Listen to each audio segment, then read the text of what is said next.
Buen día para todos, hermanos y hermanas que estamos reunidos. Siéntense.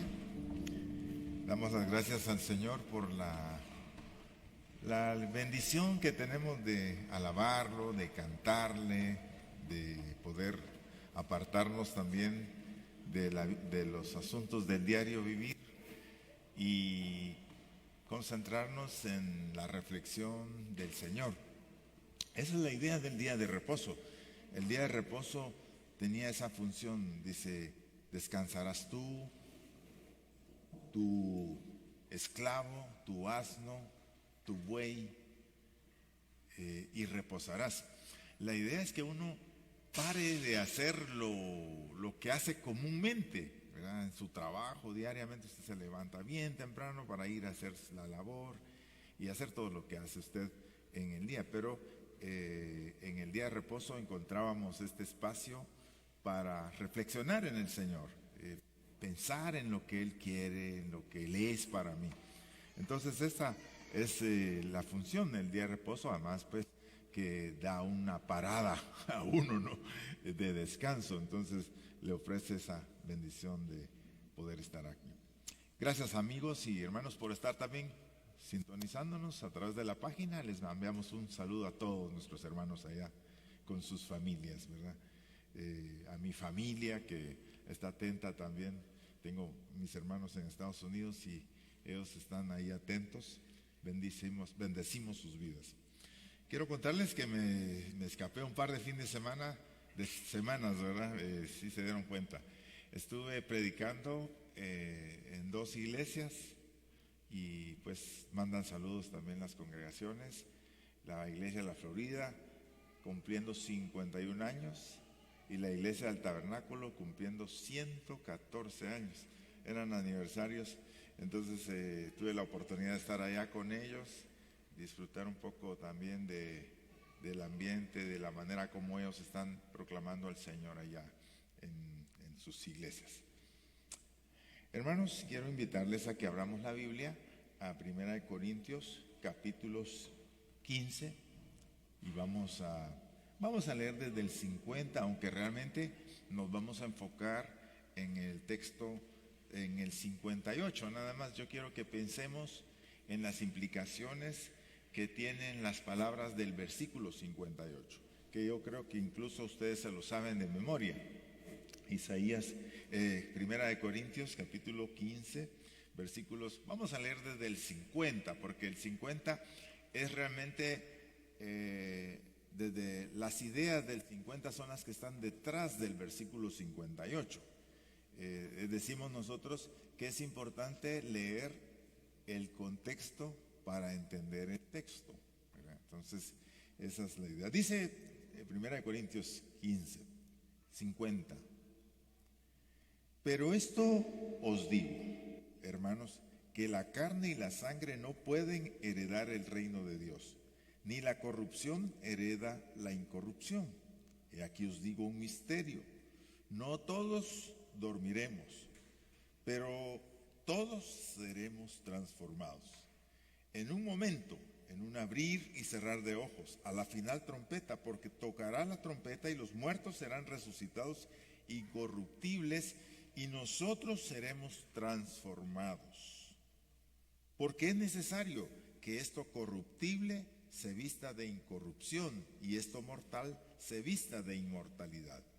Y cuando esto corruptible se haya vestido de incorrupción y esto mortal se haya vestido de inmortalidad, entonces se cumplirá la palabra que está escrita: sórbida es la muerte en victoria. ¿Dónde está, oh muerte, tu aguijón? ¿Dónde, oh sepulcro, tu victoria? Ya que el aguijón de la muerte es el pecado y el poder del pecado la ley. Mas gracias sean dadas a Dios que nos da la victoria por medio de nuestro Señor Jesucristo. ¿Juntos? Así que, hermanos míos, amados, estad firmes, constantes, creciendo en la obra del Señor siempre, sabiendo que vuestro trabajo en el Señor no es en vano. Póngale cuidado, la obra del Señor el trabajo en el Señor no es en vano. Entonces, para que podamos pensar. Esta mañana quiero que pensemos sobre las ideas que plantea el versículo 58, pero no tenemos que pasar de vista. Todo el capítulo 15 de 1 Corintios está hablando de la resurrección de los muertos, de cómo es que la esperanza de la resurrección es el fundamento de la vida cristiana, de la fe cristiana. Sin resurrección, si Jesús no resucitó, somos dignos de lástima, dice, porque estaríamos hablando de poner nuestra fe en cualquier ser humano, ¿verdad? Todos los seres humanos mueren, está determinado a los hombres que mueran solamente una vez, y después de esto, el juicio. Pero los seres humanos, está determinado que muramos, ya, eso, pero no, ningún ser humano excepto Jesús se ha levantado entre los muertos. Entonces lo que está hablando acá es que la resurrección no solamente es un evento en la vida de Cristo. Y entonces el apóstol Pablo también pasa a decir que Cristo es las primicias, o sea, Él es el adelanto de lo que va a ocurrir en nosotros. Luego los que somos de Cristo en su venida. Y entonces habla de que en la venida del Señor, los que estemos vivos, porque la venida del Señor es posible que pueda ocurrir hoy, que pueda ocurrir, no sé, cualquier día de estos, cuando Jesús aparezca en las nubes, si usted está vivo, usted va a sufrir el proceso de transformación. Seremos transformados, quiere decir, vamos a tener un cuerpo incorruptible. La idea es que vamos a tener el cuerpo nuestro es corruptible porque se está envejeciendo y al morir se deshace en la tierra.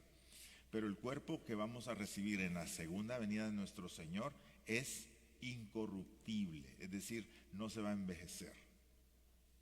No le voy a decir yo cómo es. Si lo agarra uno viejo el Señor, ¿cómo va a quedar?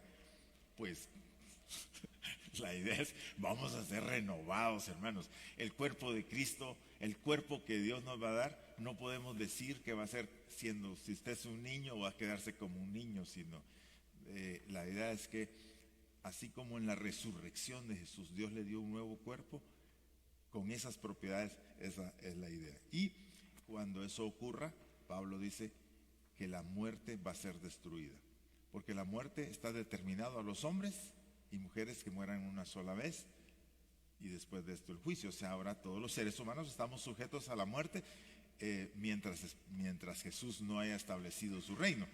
Entonces cuando la muerte entonces aquí está Pablo hablando de la resurrección suya, mía, está hablando de la destrucción de la muerte y está hablando también de la destrucción de la ley y del pecado.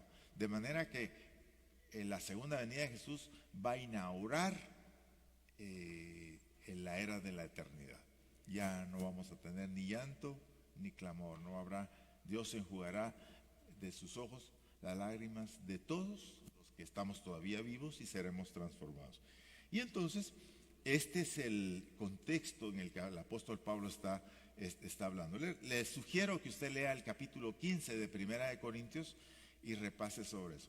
¿Qué cosas tenemos que entender, hermanos? Ya el reino de los cielos está entre nosotros. Ya el reino de los cielos está presente. Nosotros, dijo Jesús, el reino de los cielos ya está entre vosotros. Lo que nosotros estamos esperando es la manifestación plena de ese reino en donde toda rodilla se doblará. Ahora, pues las personas pueden resistir el reino de Dios, pero cuando el Señor aparezca, todo esto va a desaparecer también. Solo el Señor recibirá la gloria. ¿Y qué podemos hacer entonces mientras eso ocurre? Esa es la pregunta que el apóstol Pablo tiene en mente. Y entonces, ¿qué debemos hacer? Y eso es la respuesta al versículo 58. El versículo 58 dice: así que, hermanos, teniendo estas esperanzas, entendiendo lo que va a ocurrir con nosotros, ¿qué debemos hacer? Y vamos a hablar esta mañana entonces de estas 4 características o 4 fortalezas que nosotros tenemos que cultivar. La primera es: estad firmes. estad firmes. ¿Qué significa estar firme? Bueno, la palabra firme es seguro, inquebrantable, estable, bien plantado, bien parado, determinado. El antónimo de esta palabra firme es fragilidad, debilidad, variabilidad, pusilánime, miedoso, indeciso, flojo, así. Esa es la palabra que no sería estar firme. Entonces, Pablo dice que es necesario, hermanos. ¿Por qué? Porque mientras la venida del Señor llega, el lapso entre la resurrección de Jesús y la segunda venida del Señor, estamos en un tiempo de prueba, en un tiempo de dificultades. El poder de Dios está en nosotros, el reino de Dios está con nosotros, pero todavía hay lucha. Y fíjese que el apóstol Pablo dice, así que hermanos, es una idea de que el ejército es como cuando un general está hablando al ejército, firmes. Se recuerdan nosotros, ¿verdad?, que fuimos instruidos para hacer a los desfiles, firmes, quieto, listo. La idea de la palabra es listos, listos. Es una orden, por supuesto, dada a un ejército que pronto va a entrar en batalla, o que pronto o que en ese mismo momento está enfrentándose a una batalla. Puede ser que sea una palabra dada porque estamos en un punto amenazante y nosotros tenemos que estar atentos a responder apropiadamente. Puede ser que estemos siendo atacados y entonces se requiere que estemos firmes. ¿Por qué? Porque tenemos que defender el fuerte, tenemos que defendernos, tenemos que sostenernos en medio de. Ahora, amados hermanos, ¿por qué es importante? Y note usted el contraste de la palabra firmes, desaliento y pusilánimes. Fíjese que en el Antiguo Testamento encontramos, si usted puede leer la historia de Jueces 6-7, en donde Gedeón es llamado. Pero cuando salía el ejército a pelear, el general del ejército tenía que pararse en un momento y decía, ¿quién tiene miedo aquí? Pusilánime. ¿Quién tiene miedo aquí de que las cosas no vayan a salir bien y que pueda ir a morirse hoy? ¿Quién se acaba de casar? ¿Quién construyó una casa y no la ha estrenado? Etcétera. Ahí venían varias cosas. Puede regresarse. A Gedeón dice que se le regresaron 22,000, creo yo. O sea, hermanos, hablar de firmeza, se va a dar cuenta que entre la firmeza y la alabanza aquí hay miedo, hay incertidumbre, dice, ¿será que yo voy a poder soportar? Y entonces, esa es la realidad. La realidad es que siempre hay gente miedosa, de que no van a salir las cosas, que no va a poder hacer lo que Dios le está llamando a hacer.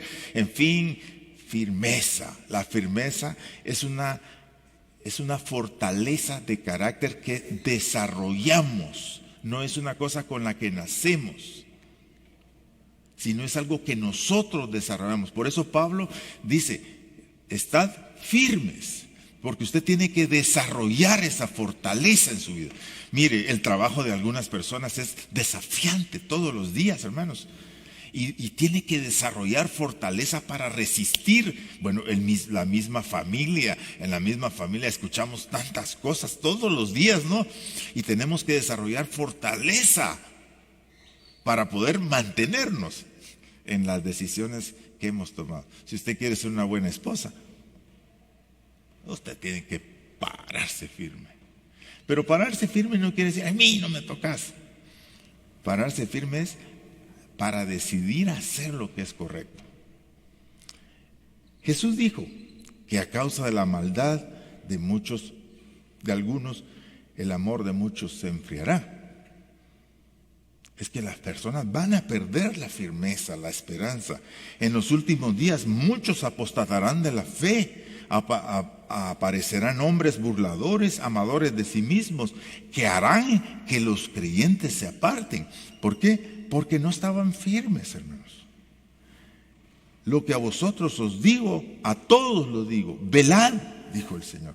La idea de velar es estar atentos y, por supuesto, con el concepto de firmeza. La firmeza tiene que ser una fortaleza de carácter en cuanto a la fe, en cuanto a lo que usted ha determinado. Nosotros, hermanos, no podemos trabajar con personas miedosas, que siempre ven el problema antes de ver la mano de Dios. No podemos, no se puede trabajar con ese tipo de personas. ¿Por qué?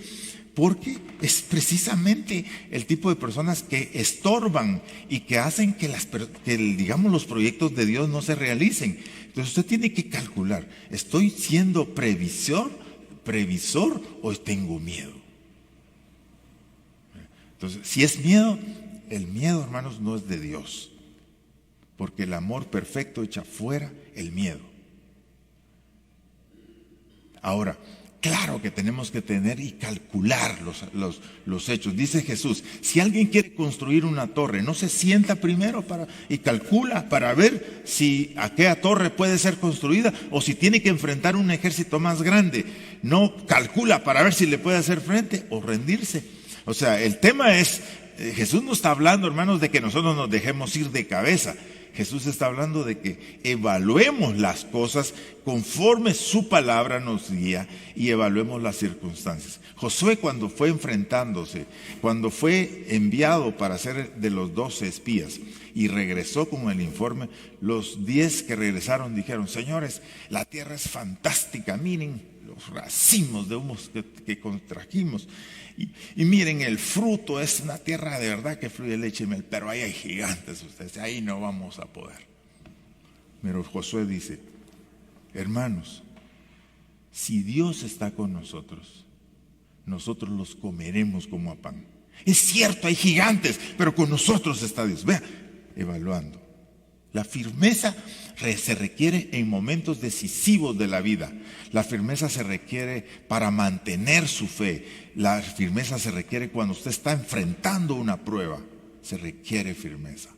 Firmes, dice el apóstol Pablo. ¿Por qué? Porque nosotros esperamos ese acontecimiento.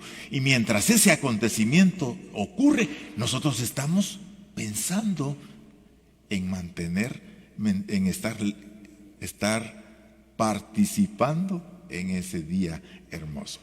Bueno, yo le pregunto, ¿usted es firme o usted es pusilánime? ¿Cómo se evalúa usted en las cosas que ha determinado? Fíjese usted que nosotros, le voy a decir, nosotros tenemos como 80 promesas de fe para la obra misionera. Gente que dice, voy a dar una cantidad de dinero. Pero al final nos hemos quedado como unos 30 firmes. Mire, a los 2 meses de haber hecho la promesa, muchos pusilánimes abandonaron. Con la pandemia, y yo no le estoy hablando tampoco de los diezmadores, un montón de gente miedosa, hermanos, que abandonó sus compromisos. Y por supuesto, ahora estamos hablando del regreso, ¿no, hermanos? Ahora estamos reclutando gente nueva porque para atenderlos entre nosotros, ¿no? Vamos a estarles invitando ahí. ¿Por qué? Porque tenemos mucha gente pusilánime. Y hay mucha gente que la firmeza es la característica muy lejana en su vida. Bueno, la otra palabra que el apóstol Pablo plantea acá es constantes. Constante. Bueno, no les voy a explicar yo los términos matemáticos, ¿verdad? Pero la constancia tiene que ver con tenacidad, perseverancia, insistente, y vuelve a utilizar la palabra firmeza, persistencia incesante, interminable. Su antónimo es inconstante, esporádico, variable, dudoso, incierto, inestable, inexacto, inseguro. Casi son las características que definen a muchos creyentes hoy. Son tan inexactos, ¿verdad? Uno le dice, ¿cuento con vos? Sí. Trataré, dice. Esa palabra, hermanos, es cualquier cosa, menos que estará, que lo hará. Yo voy a hacer todo lo posible, vos. Esa es casaca. Ya uno de pastor ya comienza a ver en su gente, ¿Por qué? Porque no tienen esa constancia que se requiere la vida. La constancia es una característica, es una fortaleza de carácter que también se relaciona con la paciencia. La paciencia no es solamente esperar pasivamente, sino la paciencia es aquella actitud que le hace a usted mantenerse empujando. Porque hay días que uno no quiere empujar, pero uno se levanta a empujar. La constancia es la palabra que se utiliza. El apóstol dice que Santiago nos habla de que debemos ser perseverantes. Ahora, hermanos, si se dan cuenta, ahorita nosotros no podemos. Yo estoy tratando de ser muy cuidadoso de no estar juzgando a las personas, porque se da la tendencia de no ser constantes en la esperanza de lo que Dios ha hecho en la vida de las personas. Pero uno, si se da cuenta, duda, hermanos. Duda de lo que está pasando en la vida de la gente. Dice, ¿qué va a suceder? ¿Qué podemos esperar de ellos? Porque esta situación, pues la pandemia ha provocado y ha hecho que en realidad salga lo que somos, ¿verdad ustedes? Si somos fuertes, si somos firmes, si somos pusilánimes, si somos miedosos, si somos faltos de fe. Hay gente que se está cuidando de venir a la iglesia, hermanos, así literalmente, cuidándose de venir a la iglesia. Pero usted mírenlos, en todas partes andan. Pero a la iglesia se están cuidando, ellos están determinados. Esa es una manera inapropiada de hablar de la constancia. Entonces, la constancia es aquella determinación que usted tiene de seguir a Jesús, de caminar con Él, de obedecerle, de hacer las cosas como Él dice, de empujar aún cuando no tenga ganas. La constancia es obviamente una característica que el Espíritu de Dios da. Dice que el Espíritu de Dios, el fruto del Espíritu de Dios es perseverancia. ¿Cuál es el último fruto? La otra palabra que se utiliza: amor, gozo, paz, paciencia, benignidad, bondad, fe, mansedumbre, templanza. La templanza, hermanos, es esa actitud de mantenerse uno enfrente de. Bueno, la constancia, ¿verdad? Manténganse constantes en la oración, dice Pablo. Siempre alerta, dando gracias a Dios. Hablaba con mi mamá esta semana y yo le decía, ¿qué tal, mamá? ¿Cómo estás? Hablando con ella. Mi hijo, estoy bien. Estoy bien. A mí me gusta tomarle fotos porque cuando estamos hablando, porque está con una sonrisa. Es muy linda mi mamá. Entonces dice, y mira, hijo, no tengo nada que preocuparme. En la noche cuando me despierto, yo por cierto comencé a usar esa táctica. En la noche cuando me despierto, yo me despierto y ¿sabes qué es lo que hago? Le doy gracias a Dios. Comienzo a darle gracias a Dios. Dije, de verdad, yo me despertaba, porque cuando yo me despierto a veces, le digo, ay Señor, yo me quiero dormir otra vez. Entonces, dije, no hombre, y a veces he pasado 2-3 horas tratando de dormirme. Entonces ahora me despierto y le digo, a la que te doy gracias, Señor. Empiezo a pensar en mi mente, ¿verdad? No, comienzo a decir, gracias, cantar gracias, porque si no, sí, me sale otro problema por ahí, ¿verdad? Entonces se levanta todo el mundo Bueno, el tema es, hermanos, la constancia. Pero lo que quiero decir yo es, necesitamos esa fortaleza en donde nosotros nos enfrentemos con determinación. Manténganse constantes en la oración, siempre alertas, dando gracias a Dios en todo.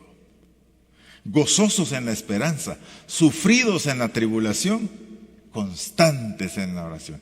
La constancia de la oración es, usted siempre tiene un espacio para orar en su vida, en su diario. Usted siempre tiene un espacito donde usted dice, aunque sea rapidito, Señor,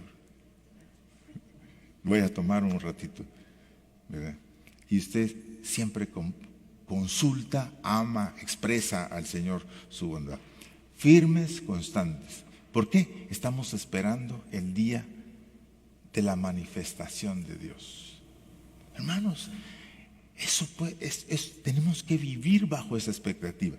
El Señor dijo, yo no los he dejado huérfanos, vendré otra vez. Promesa para nosotros. Entonces tenemos que estar preparados. La siguiente cosa, la siguiente palabra que el apóstol Pablo utiliza acá es creciendo en la obra del Señor siempre. Hermanos míos, esta es una exhortación. ¿Por qué? Porque nos desalentamos cuando estamos haciendo la obra del Señor. Perdemos la esperanza, perdemos la fuerza y perdemos la tenacidad y pensamos y comenzamos a tener lástima de nosotros. A nosotros nos toca hacer siempre la cosa, hombre, aquí solos. Y comenzamos a decirnos ese tipo de mensajes que nos hacen olvidarnos que estamos trabajando para el Señor. La obra del Señor. ¿Qué es la obra del Señor? Claro que la obra del Señor incluye sus actividades diarias, porque la palabra de Dios dice, hacedlo todo para el Señor. De palabra y de hecho. Cuando usted está en su casa, está frente al Señor. Cuando usted está haciendo su trabajo, usted está trabajando, diga, hágalo para el Señor. Cuando usted está aquí, pues hágalo para el Señor. Pero la idea no solamente eso. Hay como cierto tiempo en que nosotros nos dedicamos a hacer la obra de Dios. ¿Y de qué se trata la obra de Dios? Bueno, hermanos, se pierde la constancia y por eso es que el apóstol Pablo dice, crezcan en la obra del Señor siempre. Fíjese que en Isaías capítulo 1, versículo 25 en adelante encontramos, ¿cómo te has convertido en ramera, oh ciudad fiel? Vean las expresiones que utiliza el profeta acá.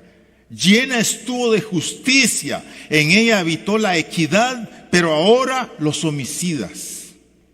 La plata se ha convertido en escorias, tu vino está mezclado con agua, tus príncipes prevaricadores y compañeros de ladrones, todos aman el soborno y van tras las recompensas. No hacen justicia al huérfano, ni llegan a ellos la causa de la viuda.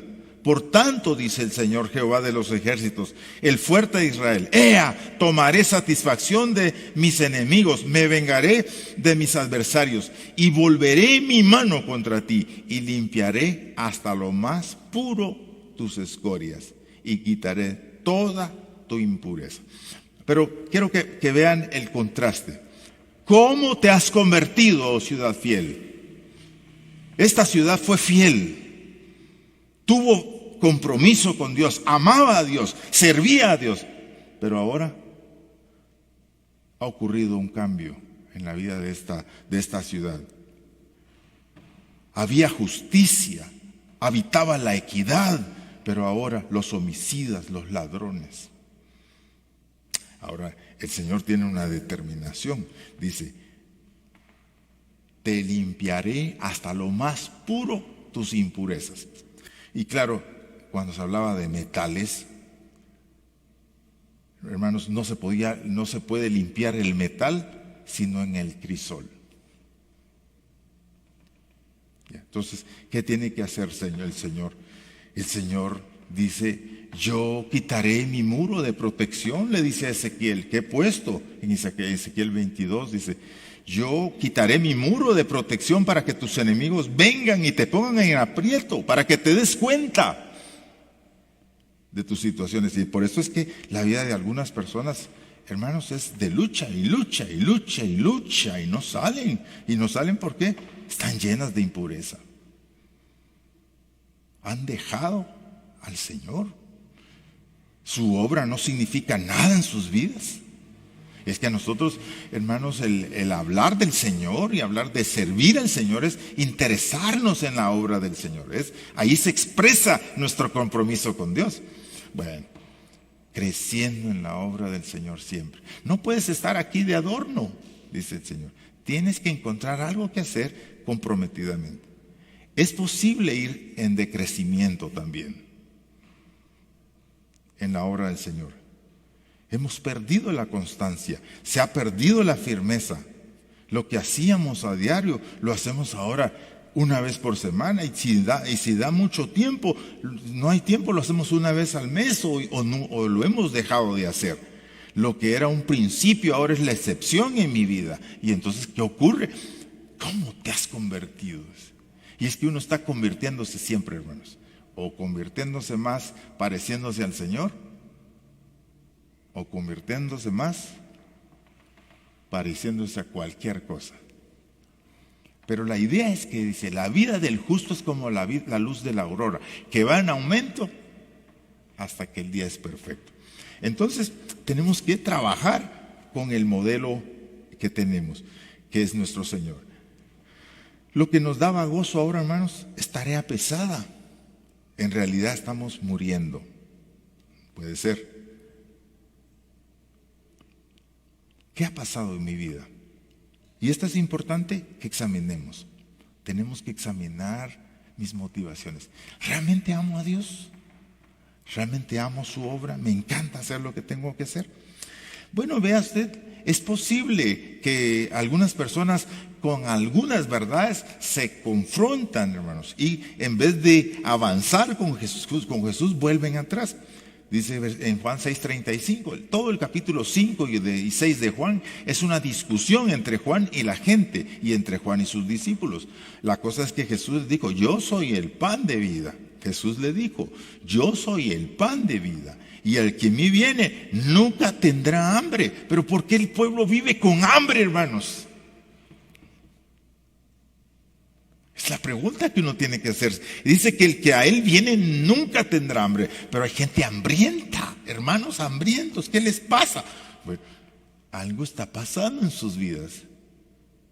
Porque tienen al pan de vida, pero no saben comérselo. Y no quieren comérselo. Así pasaba aquí. Nunca tendrán hambre. Y el que en mí cree, no tendrá sed jamás. Mas os lo he dicho, aunque me habéis visto, no creéis. Fíjese usted. Y todo lo que el Padre me da, vendrá a mí. Y al que a mí viene, yo no le echo fuera. Porque he descendido del cielo, no para hacer mi voluntad, sino la voluntad del que me envió. Y esta es la voluntad del Padre que me envió. Que todo lo que Él me diere, no pierda yo nada, sino que lo resucite en el día postrero. O sea, que yo lo preserve hasta ese día cuando aparezca nuestro Señor. Que yo que camine conmigo en fe. Pero ¿qué había pasado? Esta gente no quería, hermano. Y esta es la voluntad del que me ha enviado. Que todo aquel que vea al Hijo y cree en Él, tenga vida eterna. Y yo le resucitaré en el día postrero. Al oír estas palabras, antes hay un interludio ahí donde dice, el que no come mi cuerpo y bebe mi sangre no puede ser mi discípulo. ¡Wow! Eso provocó en la gente un topón. Y entonces versículo 60 dice, al oírlas, muchos de sus discípulos dijeron, dura es esta palabra, ¿quién la puede oír? Y sabiendo Jesús en sí mismo que sus discípulos murmuraban esto, les dijo, ¿esto os ofende? Pues qué si vierais al Hijo del Hombre subir a donde estaba primero. El Espíritu es el que da vida, la carne para nada aprovecha. Las palabras que os he hablado son espíritu y son vida. Hay algunos de vosotros que no creen, porque Jesús sabía desde el principio quiénes eran los que no creían y quién le había de entregar. Y dijo, por eso os he dicho que ninguno puede venir a mí si el Padre que me ama no los trae. Desde entonces, muchos de sus discípulos volvieron atrás. Sí, hermanos, esto no es nuevo. Esto no es una cosa de la iglesia Amigos de Ciudad San Cristóbal. Esto es una realidad que pasó en la vida de Jesús. Muchos de sus discípulos volvieron atrás y ya no andaban con Él. Y dijo entonces Jesús a los 12, ¿queréis acaso vosotros iros también? Sí, hermanos, Jesús no te va a obligar a caminar con Él. Soy yo el que decido caminar con Él. Respondiendo Simón Pedro le dijo, Señor, ¿a quién iremos? Nosotros sabemos que tú eres el Hijo de Dios y que tú tienes palabras de vida eterna para nosotros. nosotros, ¿verdad? Creciendo en el Señor tiene que ser, darte cuenta que seguir a Jesús va a tener sus momentos difíciles, arriesgados, comprometidos, en donde vas a querer mejor no ser discípulo de Jesús. Sí, a veces así pasa. Lástima que soy discípulo. Si no vieras. Bueno, amo a Jesús y no. Exacto, hermanos. Es que ser discípulo de Jesús, hay momentos cuando se pone la caldera, se calienta. Creciendo en la obra del Señor. Yo te pregunto a ti, ¿cuál es tu compromiso en la obra del Señor ahora? ¿Verdad? ¿Amas a Jesús? ¿Amas su obra? Es que no se puede amar a Jesús y no amar su obra. Es el resultado de... Entonces yo quiero animarte, hermano. Debes de hacer que la obra del Señor sea algo grande en tu vida, que domine tu vida. ¿Por qué? Porque esto es lo que el Señor mandó que nosotros teníamos que hacer. Su obra es más importante. Y cuando Él habla de su obra, ¿cuál es la obra de Jesús? Dice, yo he venido para dar mi vida en rescate por muchos. No he venido para servir, sino para ser servido, sino para servir y dar mi vida en rescate por muchos. El gran propósito de Jesús al morir era ser la puerta a través de la cual las personas sean salvas. Entonces, en cierta manera, amar ese motivo que Dios tiene de alcanzar al perdido, de pensar en el que no está incluido, es como la pasión. Su prioridad era anunciar el evangelio a los oprimidos, a los pobres, a los excluidos. Él buscó a aquellas personas a las que nadie quería buscar. Él dice, Jesús, miren, los campos están listos para ser alcanzados. El Señor dice, acuérdense de los enfermos, de los presos. Es estar pensando en la oveja perdida más que en los 99. Ya me explico. La obra del Señor tiene que ver con los que están fuera por lo general, desde aquí hasta lo último de la tierra.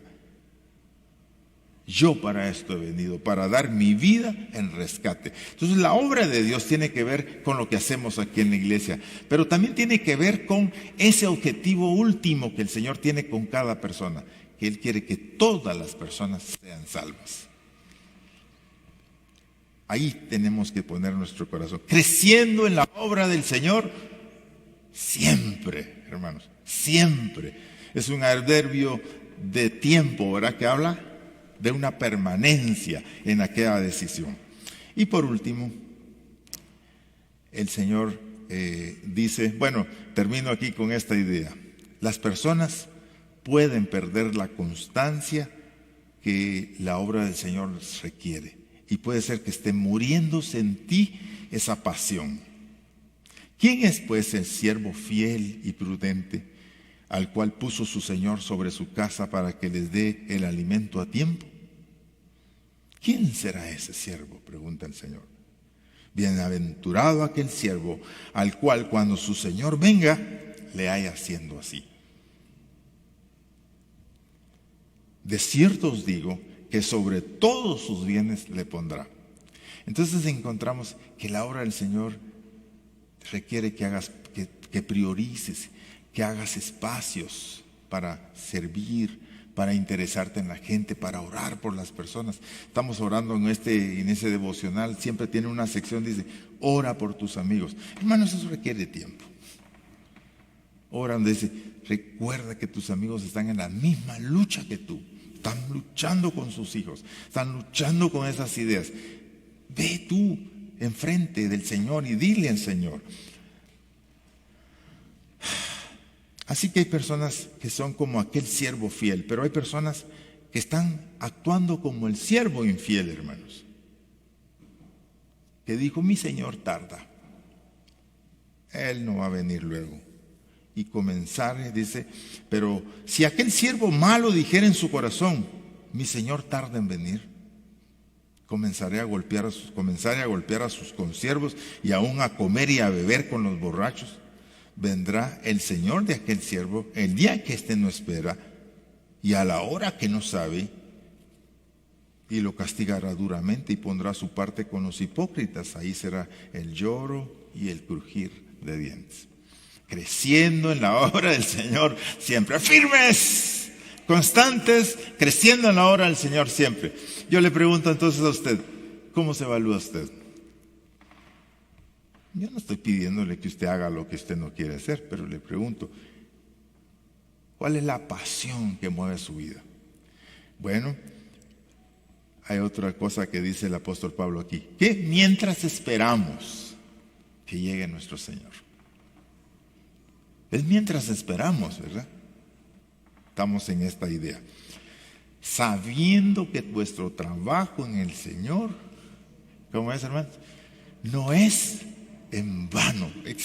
Mire que esa era una comprobación que Pablo había dicho que había hecho ya en su propia vida.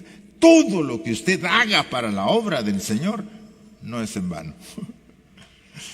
Va a contribuir para que alguien sea salvo, para que alguien sea ayudado, para que alguien pueda solventar una situación. Pero sobre todo, usted está pensando en la recompensa que el Señor dio. Dios está con esas personas, hermanos, que trabajan con constancia. Todo lo bueno debe crecer, amados hermanos.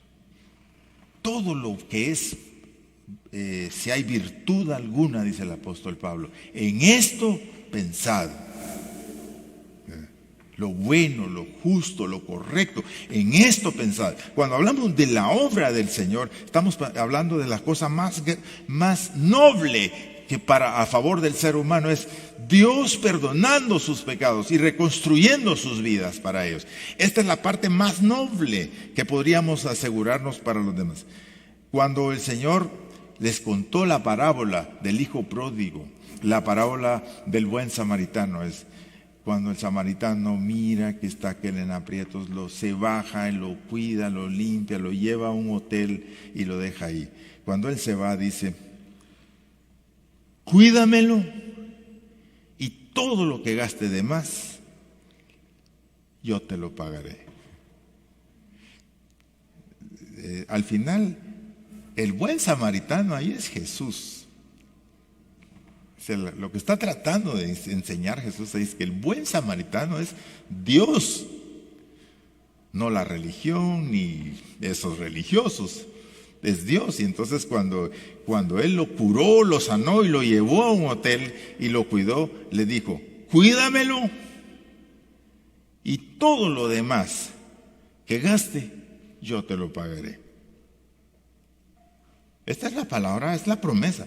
Vuestro trabajo en el Señor no es en vano, es lo que quiere decir. También en Mateo 4, Mateo 10, el contexto de Mateo 10 es la misión de Dios. Mateo 10 habla de cuando el Señor envió a los 12 a predicar y les dio instrucciones. Al final de ese capítulo, el Señor termina hablando con sus discípulos y les dice, el que a vosotros recibe, a mí recibe. Y el que me recibe a mí, recibe al que me envió.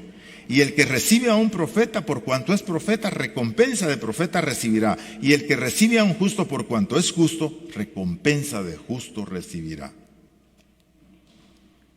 Cualquiera que dé a uno de estos pequeñitos un vaso de agua fría solamente por cuanto es mi discípulo, de cierto os digo que no perderá su recompensa. Eso lo está diciendo Jesús, hermanos. Eso no lo está diciéndole el pastor. Eso lo dice Jesús.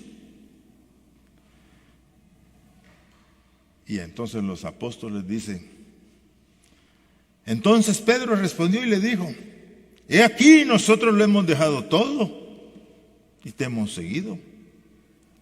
¿Qué pues tendremos?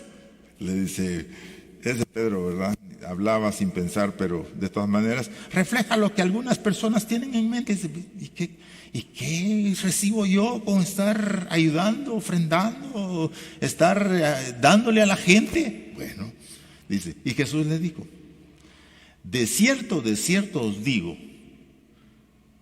que en la generación, cuando el Hijo del Hombre se siente en el trono, está hablando en su gloria, vosotros que me habéis seguido, también os sentaréis sobre 12 tronos para juzgar a las 12 tribus de Israel.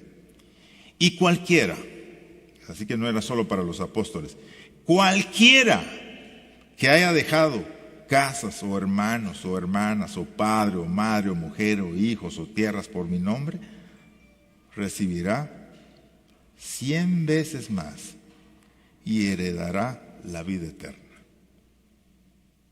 Pero muchos primeros serán postreros y postreros primeros. Así que, hermanos, que no le digan, que no le cuenten, dijo Jesús, porque a lo mejor le mienten. Puede ser que usted esté en primera fila, dice Jesús, pero termine siendo de los últimos. Hasta un vaso de agua que demos en su nombre. Todo tendrá su recompensa. El que cuida la higuera comerá de sus frutos, y el que se interesa en los negocios de su Señor recibirá honra, dijo Jesús. No lo digo yo, hermanos, lo dice Jesús. Crezcamos en la obra del Señor. Demos a la obra del Señor de nuestro tiempo, de nuestro talento, de nuestros recursos, sin miedo. Porque lo que el Señor dice, todo lo que ustedes hagan no es en vano. Eso sí me encanta, hermanos. Me encanta pensar en eso, porque muchas veces he pensado yo que las cosas que he hecho, que estoy haciendo, quizá no están haciendo el efecto que yo quisiera. Pero el Señor promete, su promesa es que nuestro trabajo no será en vano. Tendrá su recompensa tarde o luego. Puede ser que usted ahorita esté metido en el horno, esté metido en el pozo hasta lo más profundo. O usted esté batallando, pero de lo más grande. O usted está en un proceso de salir, no de ver la montaña. Está viendo. Todo tiene su recompensa en su momento. Mientras eso ocurre, hermanos, esperamos. Segunda Pedro también tiene esa visión, la misma visión. Primera Pedro, en Primera Pedro, Pedro está hablando a los discípulos, y quiero terminar esta mañana con esa idea. A ver si es Primera Pedro.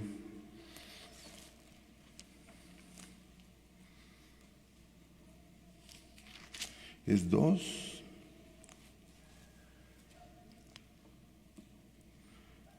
Estoy buscando la parte donde dice que mientras la venida del Señor se da, el que sirve conforme al don que Dios le ha dado. El que ministre con el poder de Dios. Y que el que hable conforme a la palabra de Dios. Es 2 algo, pero no lo encuentro aquí. O 4. 4:12 tal vez creo que es. Sí, 4:12, estaba ahí, perdone que. Versículo 7, mire, la expresión. Mas el fin de todas las cosas se acerca. Sed pues sobrios y velad en oración. Y ante todo tened entre vosotros ferviente amor, porque el amor cubrirá multitud de pecados. Hospedaos los unos a los otros, sin murmuraciones. Cada uno según el don que ha recibido, ministrelo a los otros, como buenos administradores de la multiforme gracia de Dios. Si alguno habla, hable conforme a las palabras de Dios. Si alguno ministre conforme al poder que Dios da, para que en todo sea Dios glorificado por Jesucristo, a quien pertenecen la gloria y el imperio por los siglos de los siglos. Amén. Pero Pedro está hablando aquí de la venida del Señor. Mientras viene el Señor, hermanos, nosotros tenemos una tarea: estar firmes, estar constantes, creciendo en la obra del Señor. Si usted no ha empezado a crecer, comience, porque hay recompensa que usted se está perdiendo, porque el trabajo en el Señor no es en vano. Bendito Dios, ¿verdad? Que es bueno. Así que yo quiero animarles. Miren, hermanos, tenemos que ser perseverantes en las cosas que hemos determinado para el Señor. Pero vienen tiempos más peligrosos adelante de nosotros. Así dice 1 Timoteo 3. En los últimos días habrán hombres burladores, amadores de sí mismos, que desecharán la verdad, que se amarán y que incluso renunciarán al amor paternal, de los cuales debes cuidarte, Timoteo, le dice. Pero tú, sé sobrio en todo, soporta las aflicciones, haz obra de evangelista. O sea, esa es la exhortación. La obra del Señor va a requerir eso. Hermanos, claro, Dios no le va a pedir peras al olmo. No le va a pedir a un joven que haga lo que hace un anciano o viceversa. Cada quien, hermanos, donde se encuentra, en las circunstancias y en la etapa en la que se encuentra, hay algo que puede hacer. Amén. Terminamos orando.